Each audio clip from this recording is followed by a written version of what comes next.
Saudaraku, ini yang kita harus pegang kokoh. Makanya dari awal tadi saya katakan, damai sejahtera kita beda dengan damai sejahtera dunia. Damai sejahtera kita fokusnya kepada Tuhan, bukan fokusnya kepada materi, bukan fokusnya kepada keadaan situasi. Allah Immanuel, Allah yang disebut Allah Immanuel, Allah yang selalu menyertai kita, menyertai saudara dan saya. Saudaraku, itulah digambarkan dengan sebuah bentuk, sebuah tanda. Damai sejahtera itu harus ada dalam hidup kita. Immanuel, Allah beserta dengan kita, itu harus betul-betul kita pahami dan kita alami.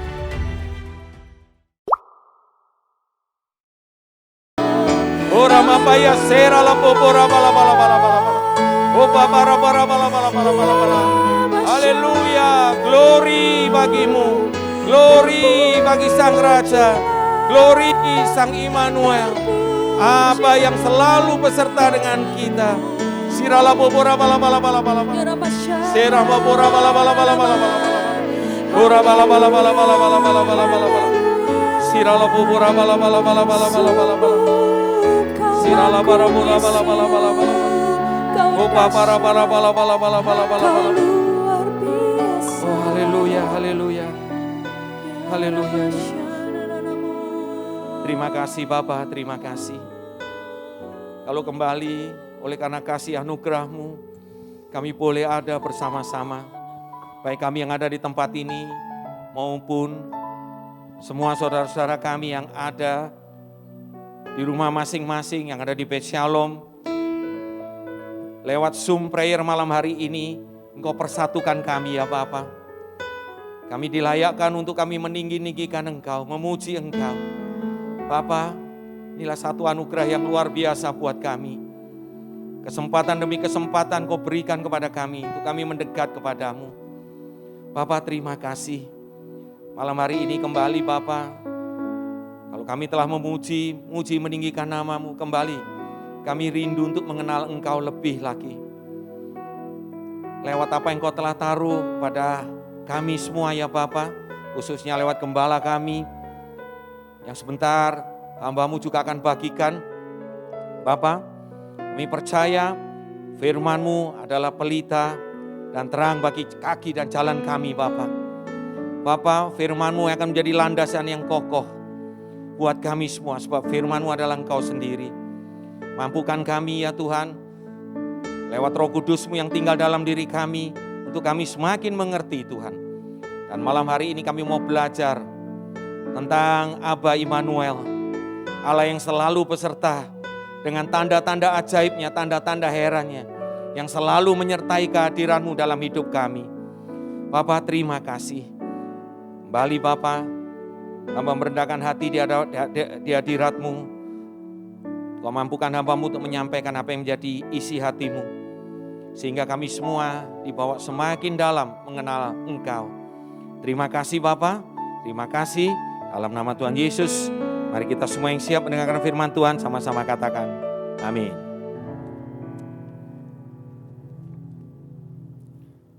Terima kasih untuk tim pemuji. Saya percaya kita semua diberkati Tuhan lewat puji-pujian ya, yang sudah kita angkat bersama-sama. Saudaraku, shalom semuanya, selamat malam. Kembali malam hari ini ya, kita ada di Zoom prayer ya, pada setiap hari Rabu. Saudaraku, kita kembali akan belajar ya. Jadi sudah ada serentetan seri ya, saudaraku yang terkasih ya, kita belajar mengenal Tuhan kita lebih lagi lewat nama-nama Tuhan. Dan sudah ada 4 sesi ya, kita berbicara satu nama Tuhan, yakni Immanuel. Yang kita semua udah sering ya katakan ini. Kita juga sudah mengerti apa arti dari Immanuel itu, bahwa Dialah Allah yang beserta dengan kita, beserta dengan saudara dan saya. Nah saudaraku yang terkasih, malam hari ini kita ada subtema ya. Jadi kalau Allah itu hadir, tentu ada tanda-tanda yang luar biasa. Kita sudah belajar ya saudaraku, ya beberapa hal pasti kita akan mendengar suaranya, kita akan mendapatkan sentuhannya. Saudaraku, bahkan kita melihat kalau Tuhan beserta kita ada keperpihakan. Ya, saudaraku, Dan malam hari ini kita akan sama-sama belajar satu perkara yang basic, saya boleh katakan seperti itu, satu perkara yang sederhana. Kalau Tuhan itu hadir, ya, bahkan dia disebut Maha Hadir, ya, disebut Immanuel, ya, saudaraku, dia akan membawa damai sejahtera. Nah, saudara, mungkin ini hal yang sederhana, tetapi saudara, pada saat saya menerima tuntunan ini, ya, dari Bapak Gembala, dari Pak Stephen, saudaraku, saya sangat terpukau. Sungguh saudaraku, saya semakin mendalami, semakin mengerti apa arti kata damai sejahtera. Saudaraku, damai sejahtera yang sebetulnya yang sejati, yang datang dari Tuhan. Bukanlah damai sejahtera yang sama yang ada di dunia ini. Saudaraku, sebagai kata awal, ya, damai sejahtera di dunia ini selalu berfokus, ya, kebanyakan kepada materi, saudaraku, atau kepada keadaan yang aman, keadaan yang baik. Saudaraku, tidak ada peperangan, ya, tidak ada konflik, bahkan mungkin kita bisa berkata tidak ada masalah. Saudaraku, uang cukup dan lain sebagainya, ya, selalu berfokus kepada materi juga. Nah, saudaraku, firman Tuhan berkata bahwa itu semua, saudaraku, hal-hal yang fana, bukan hal yang kekal. Satu saat semua itu akan hilang, saudaraku. Bahkan mungkin bisa hilang dalam sekejap. Jadi saudaraku, kita mau belajar lebih dalam. Malam hari ini, ya saudara, lewat tuntunan yang diberikan oleh Bapak Gembala, saudaraku, saya sangat-sangat dibuat terpukau. Oleh karena itu enggak ada salahnya, ya saudara, saya akan awali dengan pemutaran sebuah cuplikan, ya, film singkat, saudaraku. Multimedia mungkin bisa bantu, dari sini kita akan belajar, ya saudaraku, apa arti itu, damai sejahtera itu. Silakan. Baik, haleluya. Saudaraku, saya percaya kita semua pernah melihat, ya, adegan ini yang terambil dari sebuah film yang tentunya kita hampir, ya, atau semuanya saya percaya kita pernah melihat, bahkan tidak hanya sekali, berulang-ulang kita melihat hal ini. Saudaraku, saya ambil cuplikan ini karena saya yang terpesona di sini, saudaraku. Pada saat Bapak Gembala, Pak Stephen menerima tuntunan ini dari Tuhan, dibagikan kepada kita. Waktu itu jujur saudaraku, saya pikir, Immanuel, ya, sederhana sekali bahwa Allah beserta kita, kita semua tahu tentang hal itu. Tetapi pada saat Bapak Gembala memberikan gambaran yang sangat jelas, bisa ditemukan 5 hal saudaraku. Saya yang keempat, ya. Yang pertama, mendengar suara Tuhan dibawakan oleh Pendeta Aaron, ya, keberpihakan Tuhan juga udah dibawakan oleh Pak Nolvin, ya, 2-3 minggu yang lalu. Kemudian Henny juga udah membawakan tentang sentuhan. Dan hari ini damai sejahtera. Minggu depan satu seri yang terakhir, saudaraku. Saudara, saya menerima hal ini, saya merenungkan. Karena Bapak Gembala memberikan contoh tentang hal ini, memberikan gambaran. 2 hal yang sangat kontradiksi dari cuplikan film ini, saudaraku. Di mana saat Yesus di kayu salib, dia berkata, ya, satu kata dari 7 kata, ya, saudaraku, yang sangat terkenal, kita semua tahu. Dia berseru-seru tadi, Eli, Eli, lama sabachthani, yang berarti, Allahku, Allahku, mengapa engkau meninggalkan aku? Dan dalam tempo yang singkat, ya saudaraku, memang saya coba cari di Alkitab, saya coba cari di literatur. Dari perkataan itu ke perkataan yang terakhir, ya, dia berkata bahwa it is finished, sudah selesai, saudaraku. Itu memang tidak terlihat, ya, dengan jelas atau tidak tertera dengan jelas berapa lama. Memang saya temukan banyak, ya, bahwa Yesus dipaku di kayu salib pertama kali pukul 9 pagi kurang lebih. 3 jam kemudian di tengah-tengah terik matahari dibiarkan, ya saudaraku. Saudara bisa melihat 3 jam dalam keadaan tubuh yang hancur. Tidak hanya tubuh, muka yang hancur. Dengan terpaku di kayu salib, saudaraku. 3 jam dibiarkan di tengah terik matahari. Walaupun dikatakan itu mungkin matahari pagi. Dan Alkitab mencatat pukul 12 siang terjadi fenomena alam yang luar biasa. Saudaraku, di mana akhirnya menjadi gelap, ya, menjadi gelap di situ. Bahkan dikatakan sangat jelas lewat firman Tuhan bahwa sebab matahari tidak bersinar. Ya, saudara bisa temukan di Lukas 23 itu. Di ayat 44-45. Saudara, kegelapan meliputi seluruh daerah itu. Sampai 3 jam lagi, sampai jam 3.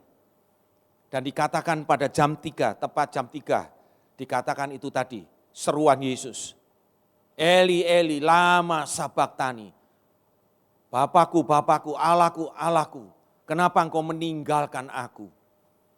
Saudaraku, dan saudara lihat tadi dalam cuplikan ini, bagaimana pada akhirnya Yesus berkata, it is finished, it is accomplished, sudah selesai. Saudaraku, berulang kali sejak tadi pagi, saya melihat adegan ini. Saya melihat adegan ini, saudaraku saya coba mencermati, saya ulang-ulang ya. Video singkat ini, saya ulang-ulang. Saudaraku, di satu sisi kita melihat jeritan Yesus, mengapa Bapaknya meninggalkan dia.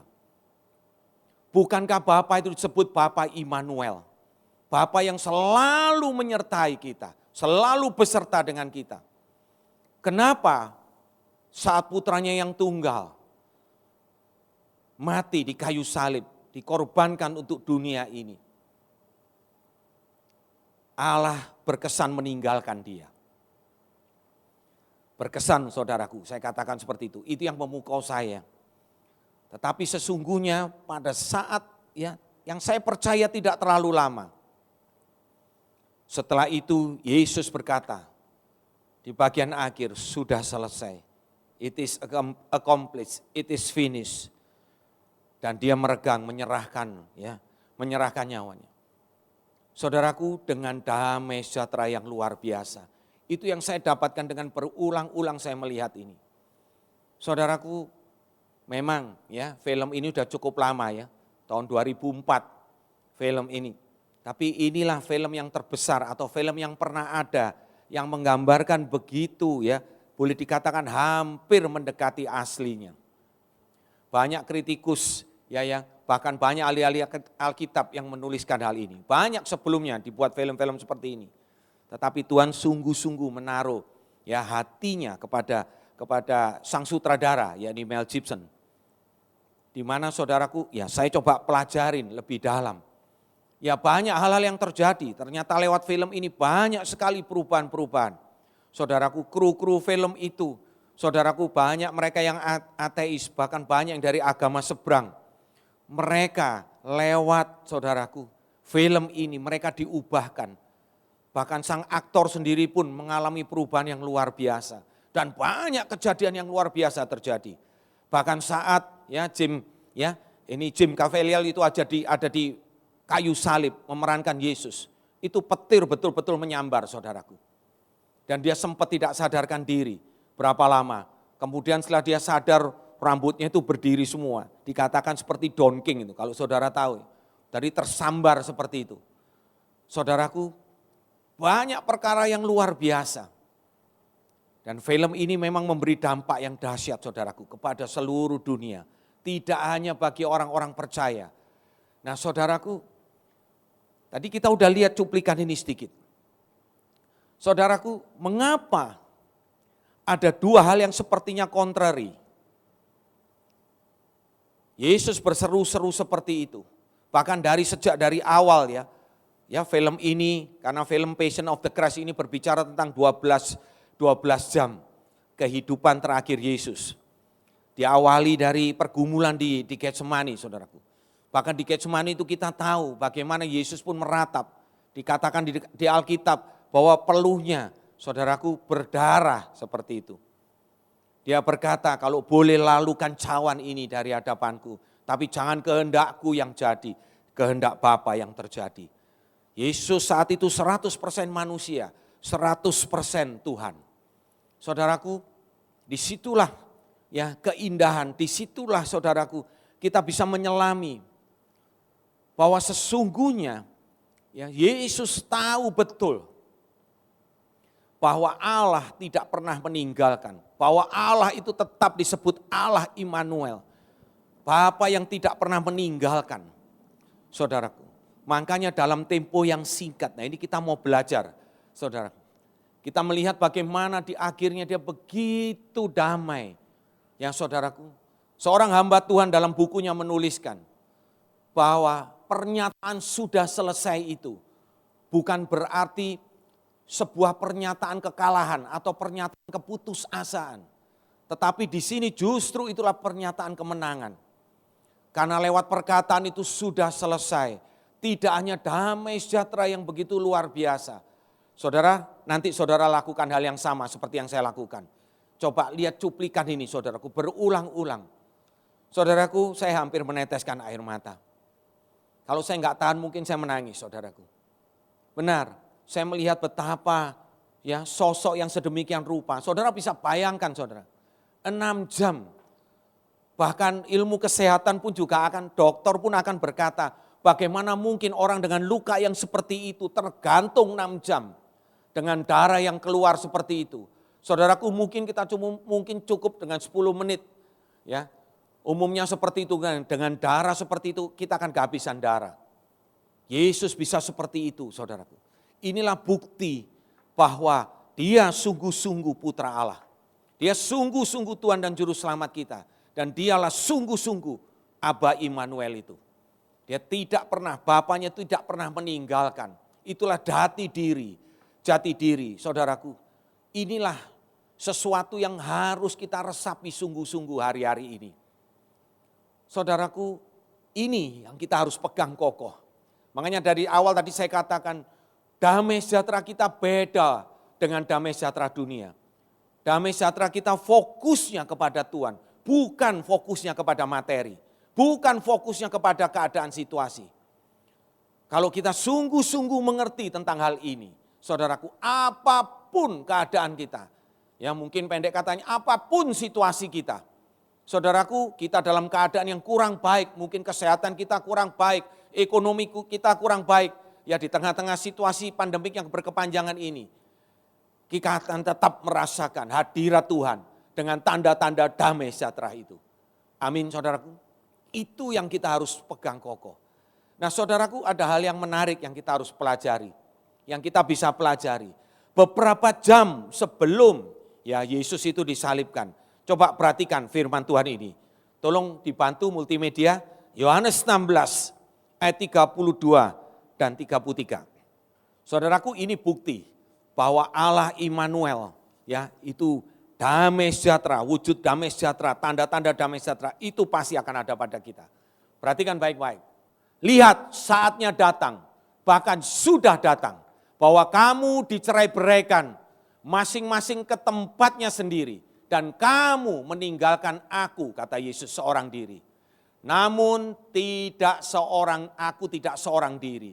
Sebab Bapa menyertai aku. Ayat yang ke-33. Semua ini kukatakan kepadamu, pada murid-muridnya. Supaya kamu memperoleh damai sejahtera. Kalau boleh saya tambahkan, damai sejahtera yang sejati dalam aku. Dalam dunia kamu menderita penganiayaan, tetapi kuatkanlah hatimu. Aku telah mengalahkan dunia. Katakan amin saudaraku. Jadi saudaraku jelas sekali. Firman ini muncul beberapa jam, ya diperkirakan beberapa jam sebelum Yesus disalibkan, saudara. Yesus berkata dengan tegas lewat firman ini, bahwa Bapa pasti menyertai aku. Dan keberadaan Bapa itu, ya saudaraku, membawa damai sejahtera. Dikatakan tadi di ayat 33, ya, bahwa kamu beroleh damai sejahtera itu dalam aku. Damai sejahtera yang sejati itu. Saudaraku, ini satu perkara. Lebih dalam lagi, lebih jauh lagi. Kalau kita mundur, ya, saudaraku, pada saat itu Yesus menangkap kegelisahan, ya, murid-muridnya. Karena murid-muridnya tahu bahwa tidak lama lagi Yesus ya akan meninggalkan mereka. Mati di kayu salib. Itu yang selalu Yesus katakan. Saudaraku, Yohanes 14, ya, saudaraku diawali. Siapkan ya multimedia Yohanes 14 ayat yang ke-27.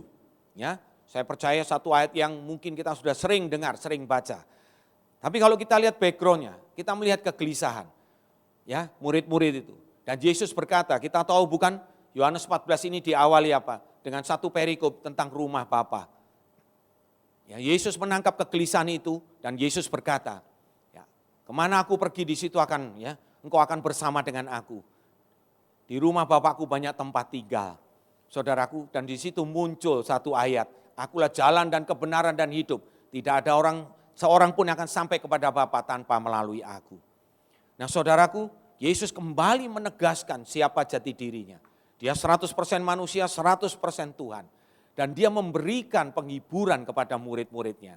Dan satu perkara saudaraku, ya, di bagian akhir dari Yohanes 14 ini, Yesus berkata menjanjikan penghibur, yakni Roh Kudus. Dan saya ini satu ayat yang luar biasa. Dikatakan seperti ini, damai sejahtera kutinggalkan bagimu. Damai sejahteraku ku berikan kepadamu. Dan apa yang ku berikan, yakni damai sejahtera itu. Ya, saya boleh sebut sekali lagi, damai sejahtera yang sejati. Tidak seperti yang diberikan oleh dunia kepadamu. Janganlah gelisah dan gentar hatimu. Izinkan saya untuk membaca dari terjemahan yang lain, ya, dari Alkitab firman Allah yang hidup. Dikatakan seperti ini. Aku meninggalkan kalian dengan satu anugerah. Dikatakan demikian. Ya, Yesus berkata gitu. Yakni anugerah apa? Yakni sejahtera pikiran dan hati. Saudaraku, tegas sekali. Damai sejahtera dalam pikiran dan hati. Sejahtera yang aku berikan ini tidak rapuh katanya. Seperti yang diberikan oleh dunia. Sebab itu janganlah khawatir atau takut. Amin saudaraku. Saudaraku, damai sejahtera Tuhan itu sungguh-sungguh luar biasa. Tegas sekali firman ini berkata, damai sejahtera dalam pikiran dan hati. Inilah dua area, saudaraku, di mana seringkali, bukan seringkali, ya saudaraku, ya, berkali-kali terjadi pertempuran yang luar biasa. Peperangan yang sesungguhnya itu terjadi di situ. Dua hal ini, pikiran dan hati. Saudaraku, oleh karena itu di bagian akhir dikatakan, janganlah gelisah dan gentar hatimu. Nah saudara, banyak lagi ayat-ayat yang berkata begini. Ya, satu ayat juga berkata dalam perikop ini, dalam Yohanes 14 ini juga, aku tidak akan meninggalkan engkau yatim piatu. Aku akan mengirimkan seorang penghibur. Saudaraku, roh penolong dikatakan seperti itu. Saudaraku yang terkasih, lihat bahwa Allah Immanuel, Allah yang disebut Allah Immanuel, Allah yang selalu menyertai kita, menyertai saudara dan saya. Saudaraku, itulah digambarkan dengan sebuah bentuk, sebuah tanda. Damai sejahtera itu harus ada dalam hidup kita. Musuh utama dari damai sejahtera atau kebalikan dari damai sejahtera, saudaraku, itu adalah gelisah dan khawatir. Atau takut saudaraku. Saudara, tentu saudara ingat ya firman Tuhan yang berkata sangat jelas. Ya, bagaimana Petrus berkata di dalam 1 Petrus 5 ayat 8 ya, dan 9 saudaraku. Boleh mungkin bisa dibantu ditampilkan. Satu ayat yang saya percaya kita juga sudah sering mendengar. Saudara perhatikan baik-baik. Iblis ya tidak menginginkan damai sejahtera. Artinya keberadaan Tuhan itu dalam hidup kita.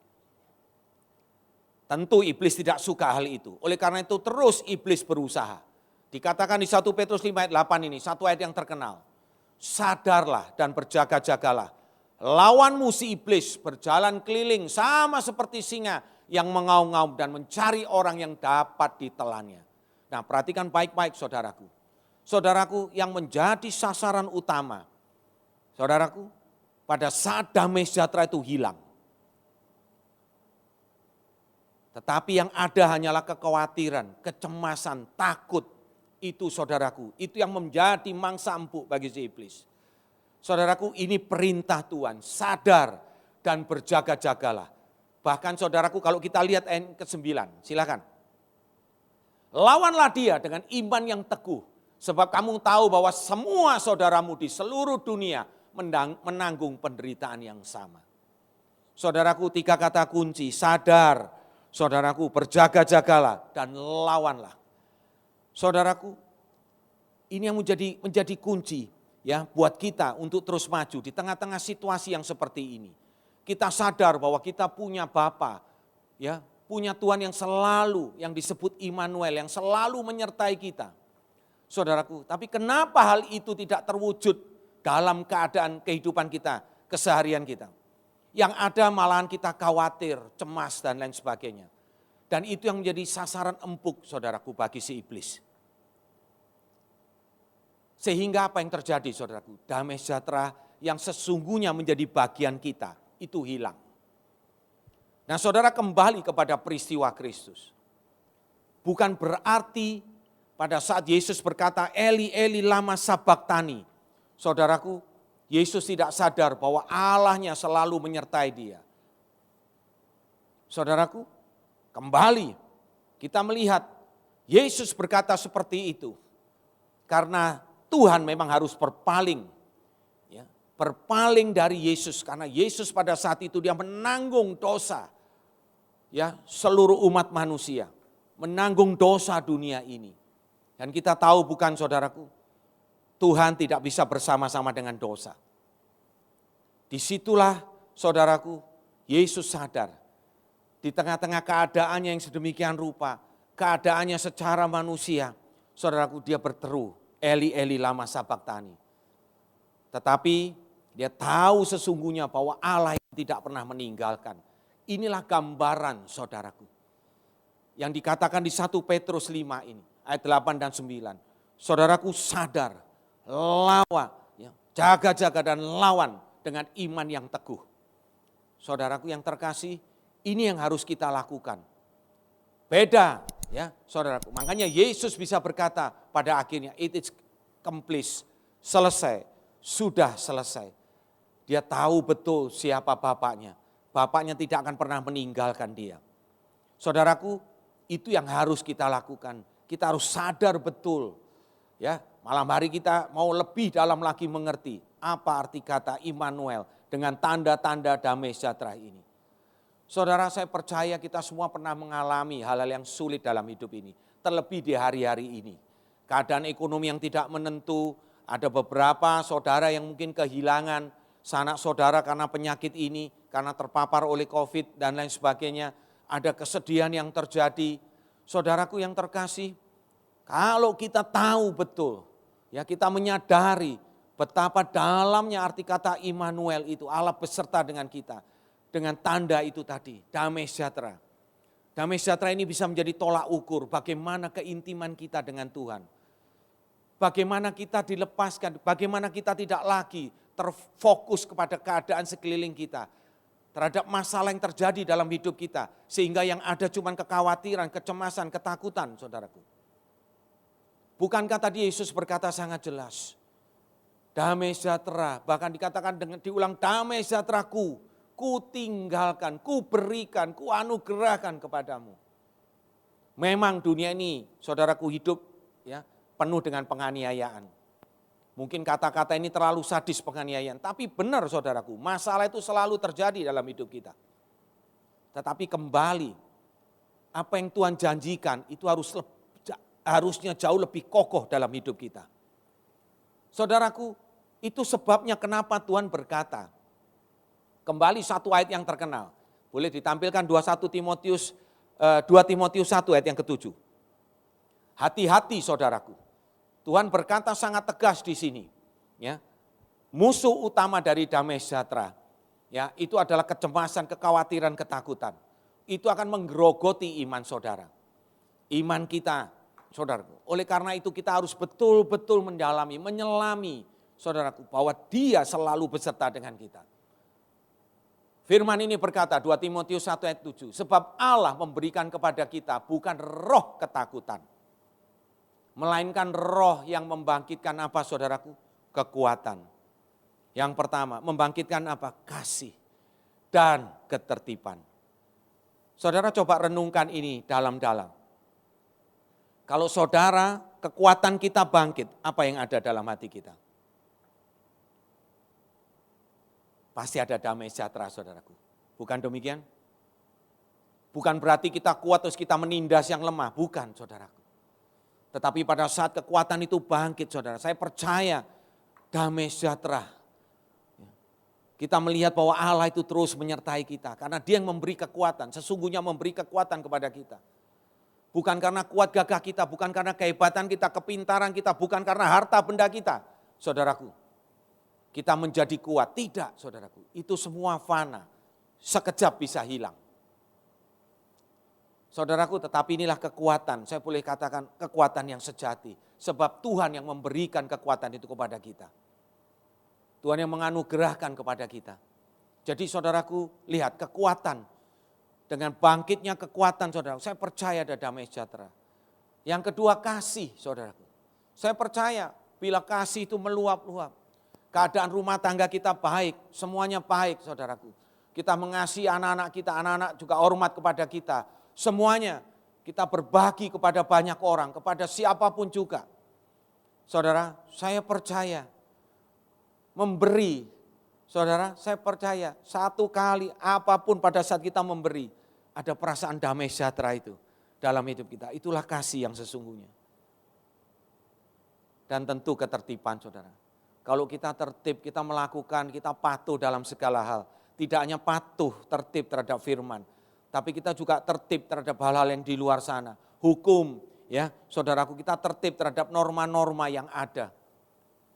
Saya percaya hidup kita tenang, damai sejahtera. Betul enggak saudaraku? Saudara, saya dibuat terpukau kembali. Makanya Tuhan katakan sangat tegas di sini. Tuhan tidak memberi kepada kita roh ketakutan. Tetapi roh yang membangkitkan kekuatan, kasih dan ketertiban. Artinya apa saudaraku? Disitulah Allah Immanuel berperan dalam hidup kita. Saudaraku, itu pilihan kita. Ya saudara, izinkan saya bercerita tentang seorang wanita. Ya, saudaraku, wanita ini ya lahir dari hasil ya pemerkosaan. Ibunya itu bisu, ya saudaraku, tuli dan miskin. Ada seorang pria saat itu memperkosa ibunya sehingga ibunya hamil. Karena malu, karena menanggung malu, ibu dari wanita ini, itu sampai akhirnya melahirkan di tengah-tengah perkebunan, saudaraku. Tanpa ada seorang pun yang menolong awalnya. Sampai akhirnya diketahui oleh seorang ibu tua yang ternyata adalah pemilik dari perkebunan itu. Perkebunan kecil, saudaraku. Dan akhirnya wanita ini dilahirkan. Saudaraku, wanita ini tumbuh. Saudara, tumbuh dengan cemoohan di tengah-tengah kemiskinan yang amat sangat, saudaraku, di satu negara di satu kota kecil, ya saudara, di Texas, Amerika. Nah di situ dia dicaci maki, saudaraku. Udah miskin, ya dia disebut teman-temannya itu anak haram. Anak haram dan lain sebagainya. Dia dicemooh seperti itu. Jadi akhirnya dia hidup dengan kekecewaan. Bahkan boleh dikatakan dia hidup dengan pahit hati, saudara. Dia berkata, kenapa Tuhan tidak adil dalam dirinya? Mana itu Allah Immanuel? Allah yang katanya menyertai anak-anaknya. Nah saudaraku, sampai satu saat akhirnya dia bertemu dengan seorang pendeta. Ya, seorang pendeta. Dan pendeta itu berkata seperti ini. Anakku, tahukah kamu bahwa hidup ini adalah anugerah? Saudaraku, bayangkan di tengah-tengah kepahitan seperti itu, seorang hamba Tuhan berkata seperti itu. Ya. Pendeta ini melanjutkan, Tuhan memberi kamu kebebasan memilih. Pendeta ini tahu bagaimana sengsaranya kehidupan anak ini. Bahkan anak ini sekolah, saudara, karena miskin gak ada, dia itu sekolah, masuk di sekolah yang khusus untuk orang buta, tuli, saudaraku, dan yatim piatu. Karena gak punya uang. Gak lama kemudian mamanya kena stroke, ibunya kena stroke. Jadi di tengah usia yang sangat muda dia harus bekerja. Dia jadi buruh kasar. Ya, jadi buruh kasar di perkebunan kapas, saudara. Jadi kembali pendeta itu berkata, Tuhan memberi kamu kebebasan memilih, free will. Ya.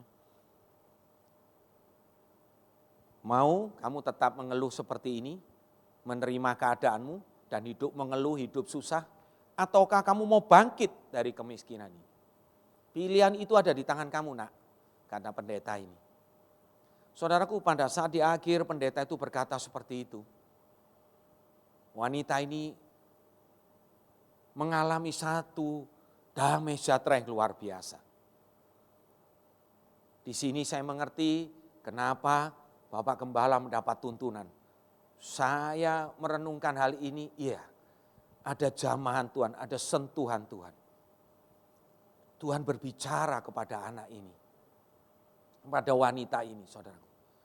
Dan di situ momentum wanita ini, saudaraku, berubah. Dia berkata kepada dirinya sendiri, aku tidak mau lagi seperti ini. Dan dia berusaha sedemikian rupa. Dan betul, Aba Immanuel, Allah beserta dengan dia. Saudaraku, dia begitu gigih melakukan itu semua. Dan saudara tahu bahwa dia menjadi wanita yang sukses, saudaraku, di kemudian hari. Saudara, nama wanita itu adalah Asi Taylor Morton. Saudara, wanita ini kulit hitam, ya, berkulit hitam, dan dia dikenal sampai saat ini satu-satunya wanita berkulit hitam yang, saudaraku, menjadi Menteri Keuangan Amerika pada zaman Jimmy Carter, saudaraku. Saudara, hanya sebuah sentuhan, sebuah pernyataan dari seorang hamba Tuhan. Tapi saya percaya itu bukan cuma sekedar kata-kata biasa. Disitulah Allah Immanuel itu datang. Mengalir damai sejahtera dalam dirinya. Itu yang diakuinya. Inilah beliau. Sebagai Menteri Keuangan, ya, tanda tangannya itu sampai tercantum di $1, uang kertas $1 ini. Tanda tangannya ada di situ, saudaraku. Beliau sudah meninggal di tahun 2003 yang lalu. Ya. Jadi saudaraku, lihat. Damai sejahtera yang begitu luar biasa. Hadirat Tuhan itu mendatang kepada dia. Itu mengubahkan hidupnya. Saudaraku, saya pun berapa kali alami dalam kehidupan saya. Berapa kali saya mengalami deadlock, saya boleh katakan seperti itu ya. Sebetulnya bukan deadlock atau banyak pilihan, saudaraku. Saya harus kemana, Tuhan? Saya harus kemana? Saudaraku, saya coba dengan pengalaman saya sendiri, saya berpikir bagaimana caranya untuk saya memutuskan hal ini. Saudaraku, tidak mudah. Tetapi setelah saya tahu betul, saudaraku, saya mau sungguh-sungguh mengenal Tuhan. Saya ingat betul, saudaraku. Pada saat saya memutuskan untuk saya mau kenal Tuhan lebih lagi. Saya mau melayani Tuhan. Saudaraku, di situ saya merasakan damai sejahtera. Pada saat saya berkata, Tuhan, saya memutuskan saya mau melayani Engkau. Saya mau berbalik dari jalan hidup saya yang tidak benar. Saya dulu tukang mabuk dan lain sebagainya. Saudaraku, pada saat itu ada damai sejahtera yang mengalir luar biasa. Tapi saudaraku tidak berhenti di situ. Inilah yang tadi saya katakan. Ya, firman Tuhan katakan, saudaraku, sadarlah, berjaga-jagalah dan lawan dia. Karena kuasa yang ada dalam diri kita, Allah yang menyertai kita itu jauh lebih besar. Amin, saudaraku. Nah, di situ, saudaraku, saya pahami, saya dituntun. Saya teringat betul waktu awal-awal saya mengambil keputusan seperti itu. Baru mengambil keputusan seperti itu, saudara.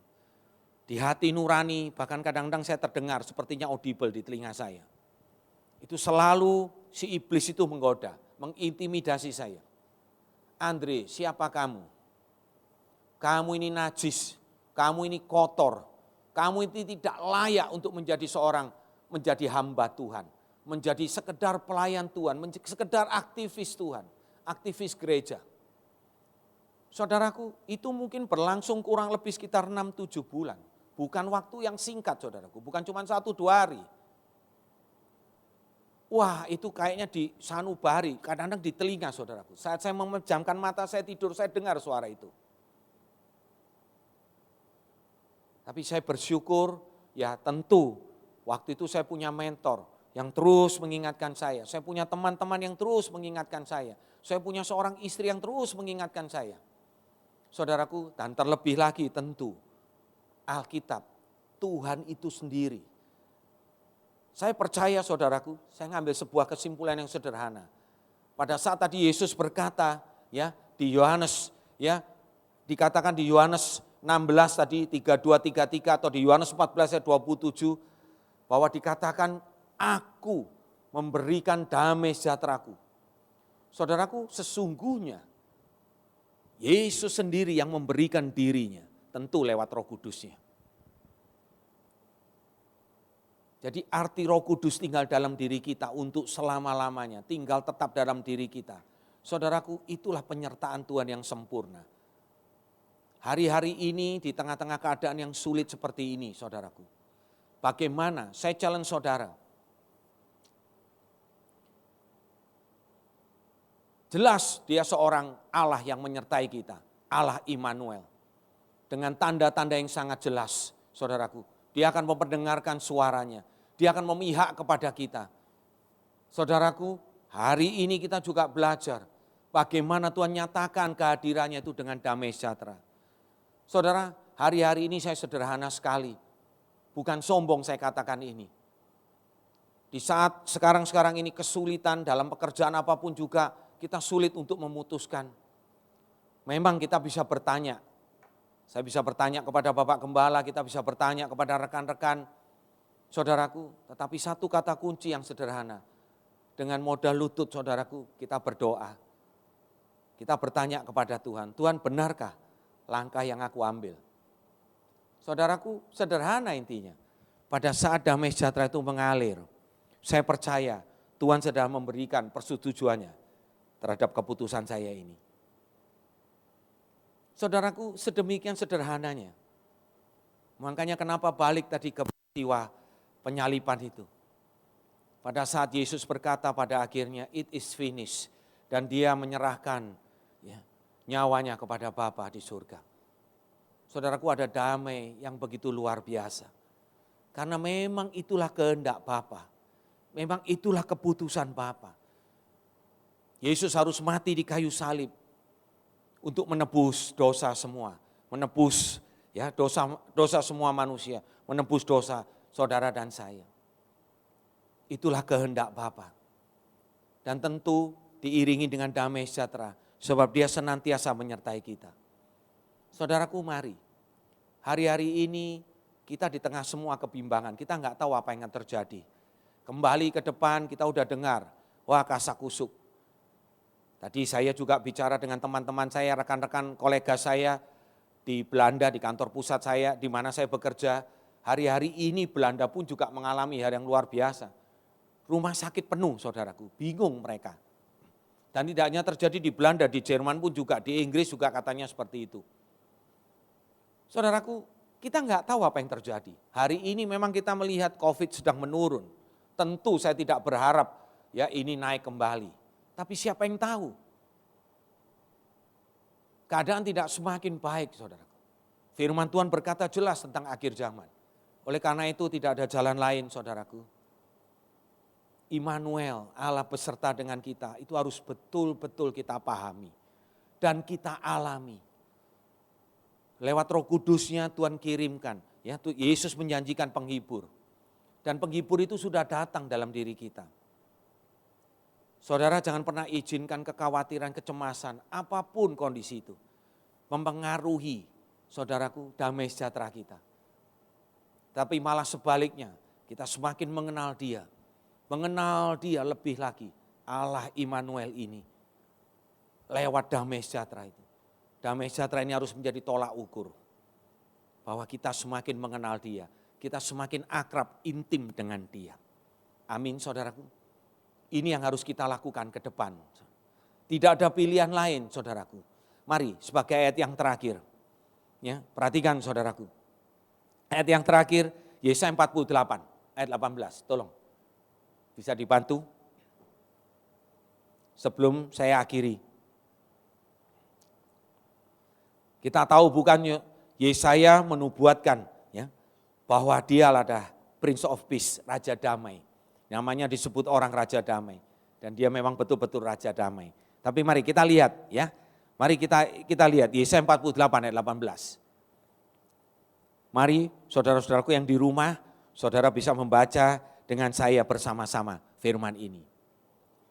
Mari, 2, 3. Sekiranya engkau memperhatikan, sekiranya saudara dan saya memperhatikan perintah-perintah Tuhan, perintah-perintahku, maka damai sejahteramu akan seperti sungai yang tidak pernah kering. Dan kebahagiaanmu akan terus berlimpah seperti gelombang-gelombang laut yang tidak pernah berhenti. Katakan amin saudaraku. Sederhana bukan saudaraku? Memperhatikan perintah-perintah Tuhan. Memperhatikan firman Tuhan, melakukan firman Tuhan. Saudara, saya percaya Immanuel, Allah beserta dengan kita. Damai sejahtera Tuhan akan terus ada dengan kita. Tidak akan pernah berhenti, seperti sungai yang tidak pernah kering. Dan kita akan terus berbahagia, berlimpah lagi bahagia, seperti gelombang-gelombang laut yang tidak pernah berhenti. Itu janji Tuhan. Amin saudaraku. Mari kita lakukan hal ini. Ya. Dan kita percaya terus hidup kita akan ada bersama dengan Dia. Mari kita tundukkan kepala. Bapak Surgawi, terima kasih. Kami sungguh bersyukur malam hari ini. Hamba terbatas untuk menyampaikan apa yang menjadi isi hatimu. Tapi hamba percaya lewat Roh Kudus-Mu, Engkau akan terus menyempurnakan pengertian, pewahyuan, bahkan penjelasan yang lebih lagi ya Tuhan, tentang Immanuel, Allah yang senantiasa beserta dengan kita anak-anaknya. Bapak, kami sungguh bangga, kami tidak hanya dipilih untuk menjadi anak-anak-Mu, menjadi ahli waris-Mu, tetapi sebagai Bapa yang baik Engkau terus menyertai kami. Bapa, tanda-tanda itu begitu jelas. Damai sejahtera-Mu itu Engkau berikan, Engkau karuniakan kepada kami. Sehingga damai sejahtera itu terus ada bersama dengan kami. Bahkan kebahagiaan itu terus ada bersama dengan kami. Bapa, terima kasih, terima kasih. Terus mampukan kami untuk kami semakin mengenal Engkau. Dan kami akan terus taat melakukan apa yang menjadi kehendak-Mu. Perintah-perintah-Mu lewat firman-firman-Mu ya Tuhan. Yang Kau nyatakan lewat hamba-hamba-Mu. Lewat apapun juga Tuhan, peristiwa demi peristiwa akan mengokohkan, meneguhkan iman kami. Sehingga Bapa, kami boleh terus melihat, kami boleh terus merasakan Engkau hadir bersama dengan kami. Engkau ada di Tuhan, ada bersama dengan kami lewat Roh-Mu. Dan kami pastikan damai sejahtera itu ada. Kami mau singkirkan ya Bapa segala kecemasan, kekhawatiran akan apapun yang ada di depan kami, masa depan kami, bahkan apapun yang kami alami hari-hari ini. Mungkin ada anak-anak-Mu yang saat ini, kami yang terpuruk ekonomi akibat pandemik yang berkepanjangan ini. Ada juga kami yang sedang mengalami sakit penyakit ya Bapa. Bapa, kami mau berserah hanya kepada-Mu. Sebab kami tahu Engkau Bapa yang menyertai kami. Engkau tidak pernah meninggalkan kami. Itulah janji-Mu, barang sekejap pun. Bahkan Kau melimpahi kami dengan damai sejahtera. Terima kasih Bapa, terima kasih. Kami mau terus melangkah bersama dengan Engkau. Terus perkaya kami. Tuhan, tidak hanya kami mau mengenal Engkau, tapi kami mau mengalami Engkau. Bapa, terima kasih sehingga kami boleh melihat betapa kehidupan kami memancarkan sinar kemuliaan-Mu. Dan tentunya hanya nama-Mu saja yang ditinggikan, dimuliakan. Terima kasih Bapa, kami bawa gereja-Mu di tempat ini ke dalam tangan-Mu. GB Intermark ini milik kepunyaan-Mu Bapa. Bapa, kalau kami telah membuka ibadah secara offline, Bapa, kami percaya perlindungan penyertaan-Mu sempurna. Biarlah sidang jemaat-Mu boleh dipuaskan ya Tuhan. Mengalami perjumpaan, kami boleh sharing satu dengan yang lain. Kami boleh bersuka cita, berbagi sukacita dengan yang lain. Tapi tetap ya Tuhan, dalam Tuhan prosedur kesehatan, keamanan, kesehatan yang baik ya Tuhan. Bapa, kami tetap mau taat kepada pemerintahan yang ada. Sebab kami percaya pemerintah ini datangnya dari Engkau. Terima kasih ya Bapa, terima kasih. Bapa, kami percaya Indonesia akan terus dipenuhi dengan kemuliaan-Mu. Bapa, Engkau memberikan hikmat marifat-Mu lebih dan lebih lagi kepada para pemimpin kami. Mulai dari Bapak Presiden Joko Widodo, wakilnya, segenap kabinet kerja yang ada, Tuhan, seluruh pembantu-pembantu Presiden, Bapak Presiden, semua yang ada ya Tuhan, biarlah mereka hand in hand menjadi satu unity Tuhan, untuk Tuhan membawa hal-hal yang luar biasa, yang baik Tuhan. Bapak, terima kasih bagi negeri ini.